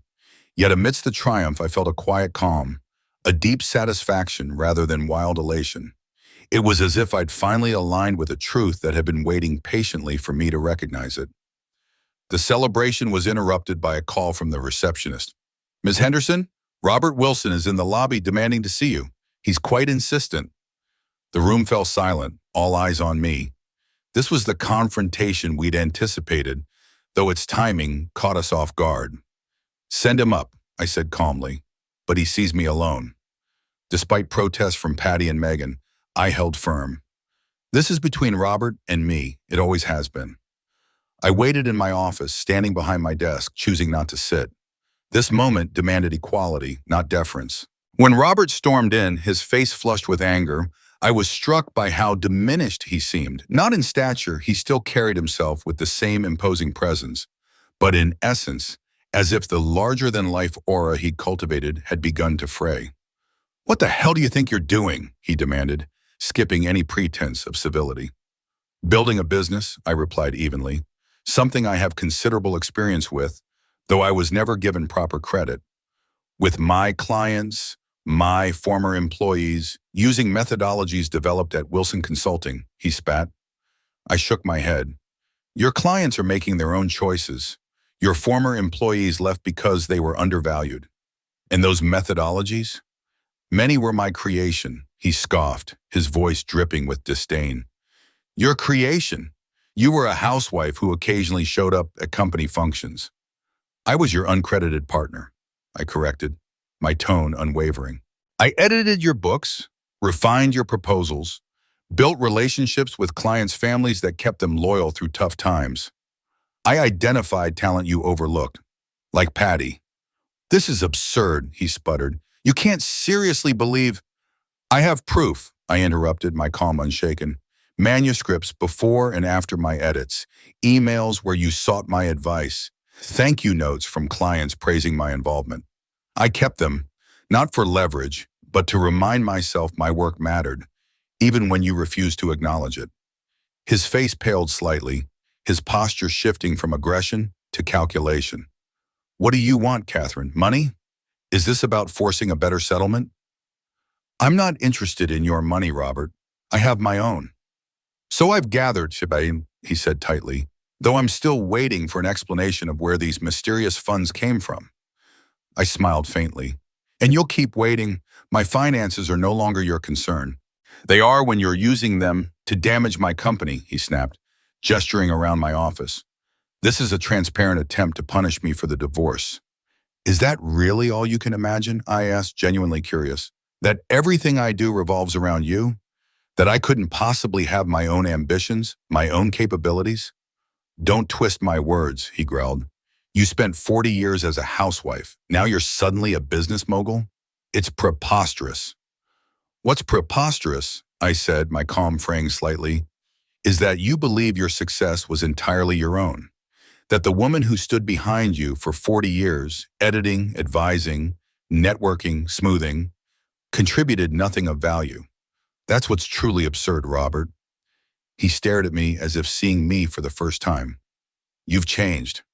"No," I corrected. "I've remembered who I was before I made myself smaller to accommodate your ego."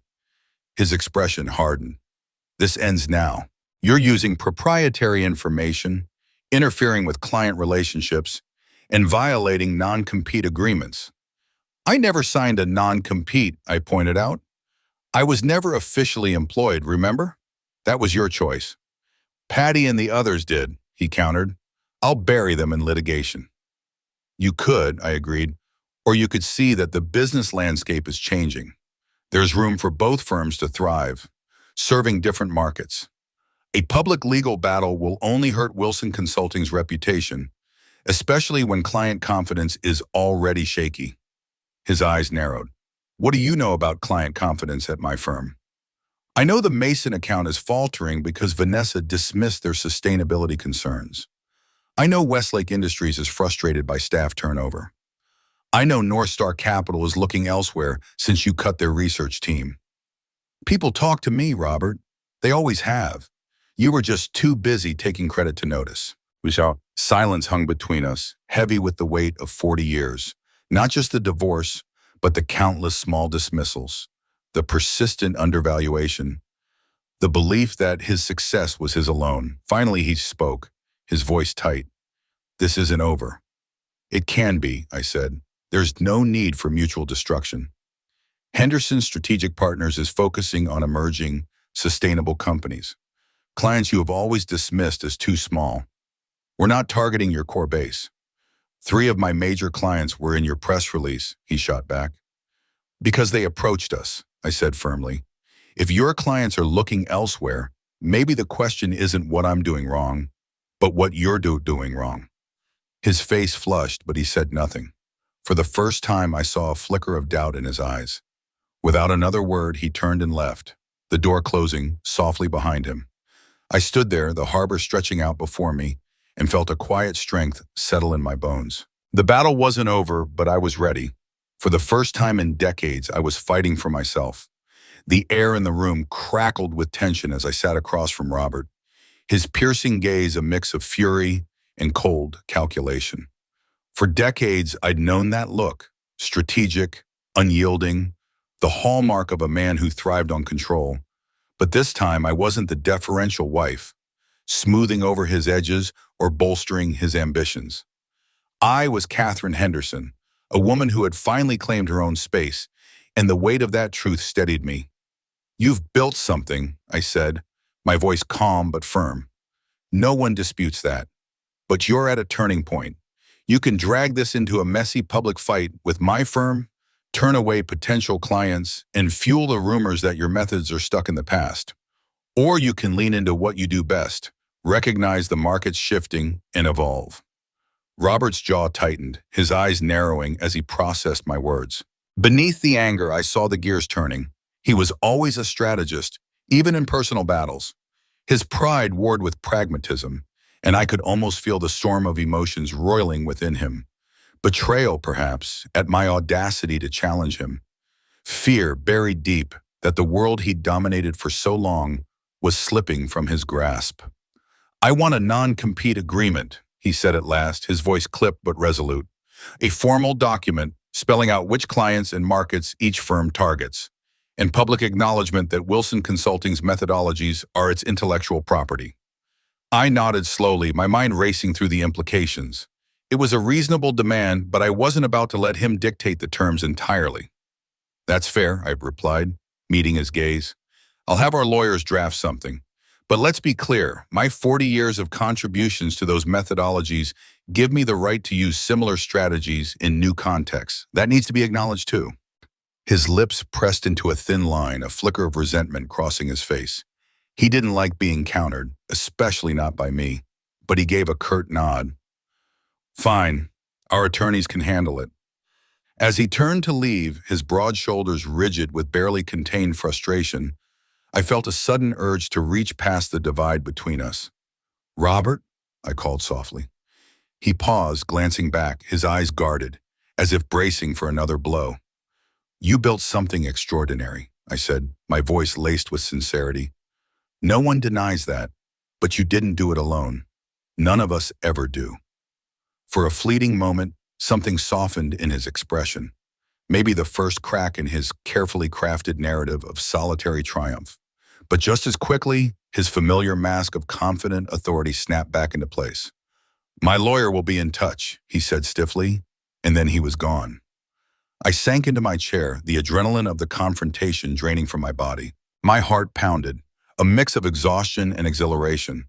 For 40 years, I'd orbited Robert's world, shaping my life around his needs, avoiding his displeasure, and quietly supporting his vision while mine lay dormant. Standing up to him now, asserting my own value, felt like stepping off a cliff, terrifying yet strangely freeing. The door creaked open and Patty peered in, her cautious expression breaking into a tentative smile when she saw me. All clear? She asked. I managed a nod, forcing a smile of my own. We're negotiating terms instead of rushing to court. Progress, I suppose. Patty stepped inside, followed by Megan and Daniel, their faces a mix of curiosity and concern. What's his bottom line? Megan asked, her tone practical, but edged with apprehension. I leaned back, recounting the deal. A non-compete agreement to define each firm's territory and mutual acknowledgement of intellectual property rights. Daniel let out a low whistle. That's surprisingly reasonable considering how he stormed in here. Robert's not foolish, I said, a wry smile tugging at my lips. A public legal fight would hurt Wilson Consulting at a fragile moment. Plus, our focus on sustainable industries doesn't really overlap with his traditional clients. He gets to save face with a non-compete that formalizes what we were already doing. Megan's eyes lit up with understanding. Clever. That's his move, isn't it? Framing a retreat as a strategic win. I nodded, a flicker of reluctant admiration stirring within me. Despite everything, Robert's ability to spin any situation to his advantage was undeniable. Over the next 2 weeks, our lawyers hammered out the details. Wilson Consulting would stick to its strongholds, manufacturing, finance, traditional energy, while Henderson Strategic Partners would carve out a niche in emerging sectors, renewable energy, sustainable technologies, and ethical supply chains. The 3 clients caught in the crossfire could choose their firm, with both sides presenting proposals without mudslinging. It was professional, civilized, and a far cry from the venom of our divorce. I couldn't shake the question of what had prompted Robert's restraint. Had Jennifer's visit to our office softened him? Had Vanessa, with her sharp Harvard MBA, seen the wisdom in avoiding a drawn-out conflict? Or had something in Robert shifted when he saw me, not broken or bitter, but standing tall in my own power? Meanwhile, Henderson Strategic Partners thrived. Our focus on sustainability struck a chord with a market segment that firms like Wilson Consulting had overlooked. Within a month, we'd secured 7 new clients, including 2 of the 3 disputed ones. The third, curiously, stayed with Robert's firm after he personally took over their account, and to my surprise, adopted some of the sustainability practices they'd long requested. It was a move I hadn't expected, and it left me wondering if Robert was beginning to adapt in ways I'd never seen before. On the morning of the non-compete signing, an email from Vanessa caught me off guard. Catherine, as she wrote, I know we shouldn't be in direct contact, but I wanted to reach out. What you've built in just a month is incredible. Sustainability is what I push for at Wilson Consulting, but Robert resisted until recently. I'm not asking for anything, just recognizing your success and noting that it's already influencing changes here. Whether he admits it or not, Robert's learning from you. I stared at the screen, my emotions a tangle of skepticism and curiosity. Was this genuine? A ploy for information? Or a young woman seeing a trailblazer where others saw only a scorned ex-wife? After a moment's thought, I replied, Vanessa, thank you for your message. Change is hard but necessary for growth. I wish you and Wilson Consulting success in your evolution, Catherine. It was polite, professional, and left no room for misinterpretation. Whatever her role in my marriage's end, I had no interest in petty rivalries. Women in business faced enough hurdles without tearing each other down. The signing took place in a sterile conference room at our mutual attorney's office.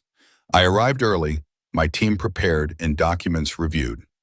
Robert entered precisely on time, flanked by his lawyer and, unexpectedly, Vanessa. Her presence surprised me. She offered a tight smile but said nothing, clearly there to observe. Catherine, Robert said with a stiff nod as we took our seats across the table. Robert, I replied evenly. Vanessa. The attorneys walked us through the agreement, their voices a steady hum of legalese. As Robert signed the final page and slid it toward me, our eyes met. For a brief moment, I saw something unexpected. Not anger, but a glimmer of respect, as if he were seeing me for the first time. Henderson Strategic Partners, he remarked, almost casually. Your maiden name? Yes, I said, signing my name with a steady hand.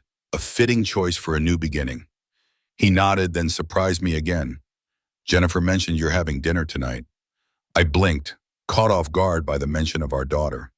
We are, just the 2 of us. Good, he said, his voice softening in a way I hadn't heard in years. She needs her mother, always has. Before I could process the sentiment, he stood, gathering his papers. The terms are set. Our firms will operate in their respective markets, without interference. I rose as well. Agreed, this benefits us both. A faint smirk crossed his face. The market decides winners and losers. I couldn't resist a gentle pushback. The market's big enough for different strategies, Robert. Not everything's a zero-sum game. He gave me a long look, something shifting in his eyes. Not agreement, but a willingness to entertain the idea. Then Vanessa stood, and he reverted to his usual briskness. We should go. Board meeting at 11. As they left, Vanessa paused beside me. Congratulations on your launch, she murmured. The sustainability focus is visionary. I opened my mouth to respond, but she was already following Robert out, leaving me with the sense that their dynamic was less stable than it appeared. Back at our offices, the signed agreement felt like a turning point.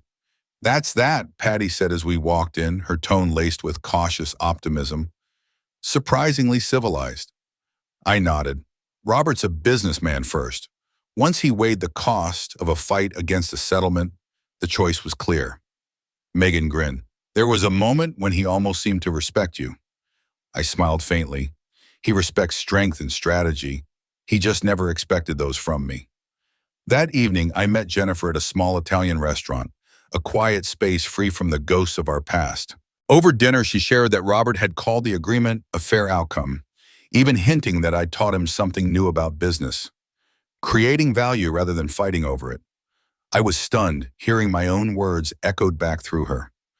People can surprise you, even after 40 years, said, a smile tugging at my lips. Jennifer's expression softened. You've surprised me, Mom. I owe you an apology. When Dad told me about the divorce, I was so focused on keeping the peace that I didn't see what you were going through, how much it hurt. The confession pierced me, but I reached for her hand. It was devastating, I admitted, but it was also set me free. I'd lost myself in your father's dreams. I needed to find my own. Jennifer's eyes sparkled with pride. And you have. You're thriving in ways I never imagined, and Dad didn't either. I laughed softly. 6 months ago, if you'd told me I'd be running my own firm at 65, I'd have called you crazy. Jennifer hesitated, then asked, will you tell me now where the money came from? I'm just curious how you built this so fast. I weighed the question, then decided to trust her.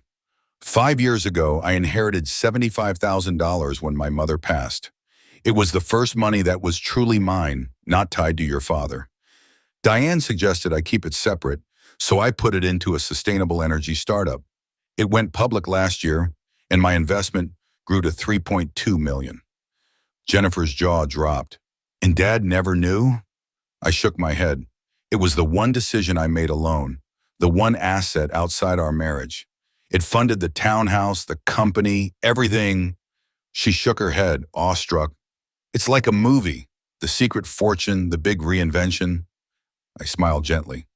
Not reinvention, just becoming who I always was, the woman with the business degree, the strategist, the entrepreneur. She was always there, waiting for me to let her out. Jennifer reached for my hand, her voice thick with emotion. I'm proud of you, Mom. I'm sorry I didn't see your strength before. Tears welled up, and I squeezed her hand tightly. Thank you. That means everything.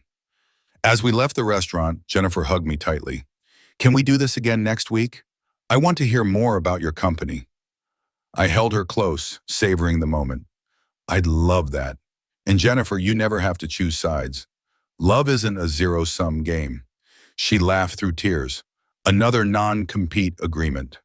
The most important one, I agreed. Driving home, I passed Wilson Consulting A's headquarters, its windows aglow. For a moment, I recalled the late nights, the client dinners, the years I'd poured myself into Robert's dream. But instead of pain, I felt peace. Those years had forged me, taught me resilience, and prepared me for this new chapter. At home, a bottle of champagne awaited me from my neighbor, Grace. Its note a toast to new beginnings. I smiled, knowing I'd share it with my team tomorrow. A celebration of survival and promise. 1 year later, I stood at the podium of the Boston Women's in Business Awards, accepting the Innovator of the Year. The audience, women of all ages, watched as I shared my journey. At 22, I had a business degree and endless ambition. Then I fell in love, married, and chose to support my husband's career over my own. For 40 years, I built his dream, writing books credited to him, crafting strategies he claimed, sustaining client relationships through storms. I did it willingly, believing our success was enough, even as my contributions faded into the background. I paused, meeting their eyes. But I was necessary. I was always there, waiting to emerge. The applause was thunderous, a validation not just of my firm's success, but of the woman I'd become. Catherine, unapologetically herself, ready for whatever lay ahead. At 65, I stood at a crossroads I never anticipated. Divorce had stripped away the life I'd known, leaving me with dwindling finances and a future that looked nothing like the one I'd dreamed of decades earlier. The weight of that reality pressed heavily on my heart. Grief for the years spent as a supportive wife, fear of being cast aside as irrelevant, and a quiet, simmering anger at how easily my contributions had been overlooked. Yet, within that turmoil, a choice emerged. I could accept society's script, one that painted me as a discarded ex-wife with no marketable skills, or I could resurrect the professional identity I'd buried long ago to nurture someone else's ambitions. The decision wasn't easy. It felt like standing at the edge of a cliff, staring into an abyss of uncertainty. But I chose to leap. As I spoke to the crowded room, a ripple of applause began, tentative at first, then swelling into a wave of affirmation that steadied my trembling hands. Henderson Strategic Partners, the company I'd built from the ashes of my former life, wasn't born out of spite or a need to settle scores. It came from a deep, unshakable recognition of my own value, a value I'd almost forgotten in the decades I'd spent lifting others up. It was also born from seeing gaps in the market that traditional firms ignored, and from a belief that every voice at the table, no matter how long silenced, deserved to be heard. Our focus on sustainable industries wasn't just a nod to environmental responsibility. It was a calculated move, a bet on the future that was already proving profitable. Our commitment to ethical growth wasn't just about feeling good. It was about building a business that could thrive without compromising integrity. I glanced at my team seated near the stage. Patty, with her quiet strength and knack for mentoring. Megan, whose creative spark lit up our marketing. Daniel, whose technological foresight kept us ahead of the curve. And the 23 other employees we'd welcomed in just 1 year. Their faces radiated pride, and my heart swelled with gratitude for their belief in our shared vision. This award, I told the audience, wasn't for a groundbreaking business model or a flashy client strategy. It was for something far simpler, yet infinitely more radical. The belief that it's never too late to claim your place in the world, that the wisdom gained over decades, especially when it's been undervalued or ignored, holds immense power. The applause roared, a thunderous affirmation that shook the room and stirred something deep within me. In the crowd, I caught sight of Jennifer, my daughter, her eyes glistening with tears as she clapped. Her pride was a balm to the wounds of the past year, a reminder of the bond we'd rebuilt after the divorce fractured our family. Next to her sat Kevin, her husband, whose initial skepticism about my venture had slowly given way to a reluctant respect as Henderson Strategic Partners' reputation grew. Nearby were Grace and a few other neighbors from Riverside Gardens, their presence a testament to the community that had rallied around me when I felt most alone. And then, in the back, half hidden but unmistakable, was Robert. Our eyes met for a fleeting moment, and in that glance there was no bitterness, only a quiet acknowledgement of the complex history we shared and the separate paths we now walked. I dedicated the award to every woman who had ever dimmed her light to let someone else shine, my voice steady but thick with emotion. I urged us all, to find the courage to burn brightly, no matter our age or circumstances.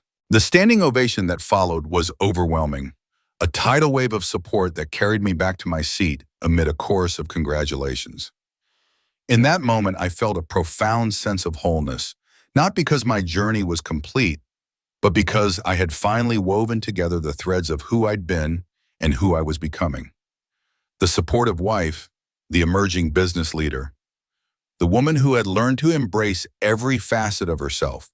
These were no longer separate identities, but parts of a vibrant, integrated whole. The ceremony gave way to networking and celebration, and I found myself deep in conversation with the young entrepreneur whose passion reminded me of my younger self. Then I felt a presence at my side, Robert, as polished and distinguished as ever, though somehow less imposing than he once seemed. "Congratulations, Catherine," he said, extending his hand with a formality that felt both familiar and distant. "The award is well-deserved." I thanked him, surprised by his presence. "I didn't expect to see you here," I admitted. He gave a slight shrug. "Jennifer mentioned it. I thought it was appropriate to acknowledge your achievement. A year ago, those words would have been everything, a validation I craved from the man whose career I'd helped build. Now they were simply kind, a courteous gesture that warmed me without defining me. Curiosity prompted me to ask about his firm, Wilson Consulting, which our non-compete agreement had kept at arm's length. Evolving, he said, a hint of weariness in his voice. We've made changes, sustainability initiatives, more diverse leadership. It's been educational.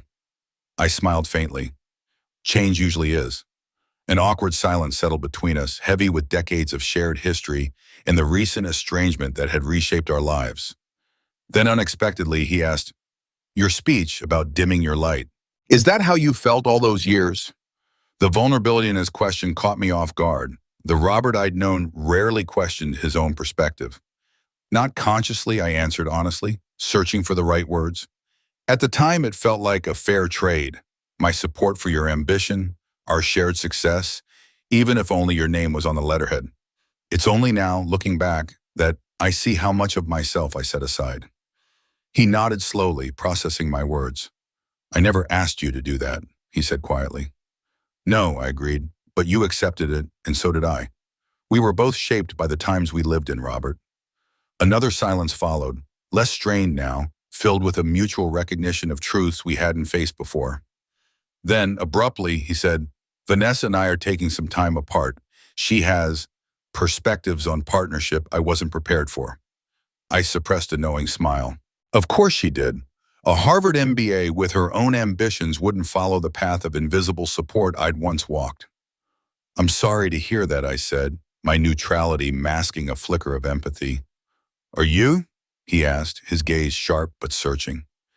"Yes," I replied, surprised by my own sincerity.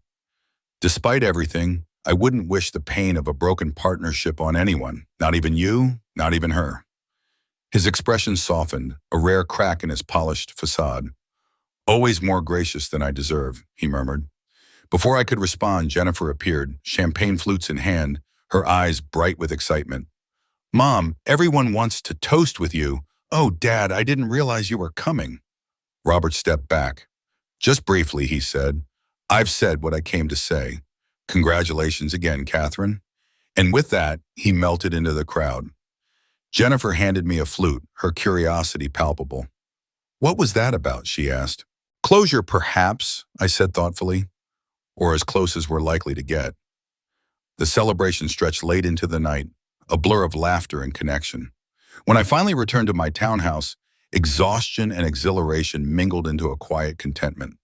I kicked off my heels in the foyer, now a space that felt truly mine, decorated with the colors and textures of my new life. On the dining table sat a small, wrapped package, a card attached with a simple note, "A belated recognition, R." Inside was a first-edition copy of Robert's most successful book, the one I'd practically rewritten from his rough draft decades ago. His inscription read, "To Catherine, whose insights shaped these pages more than either of us acknowledged at the time. With respect and gratitude, Robert." My fingers traced the words, and emotion rose unexpectedly.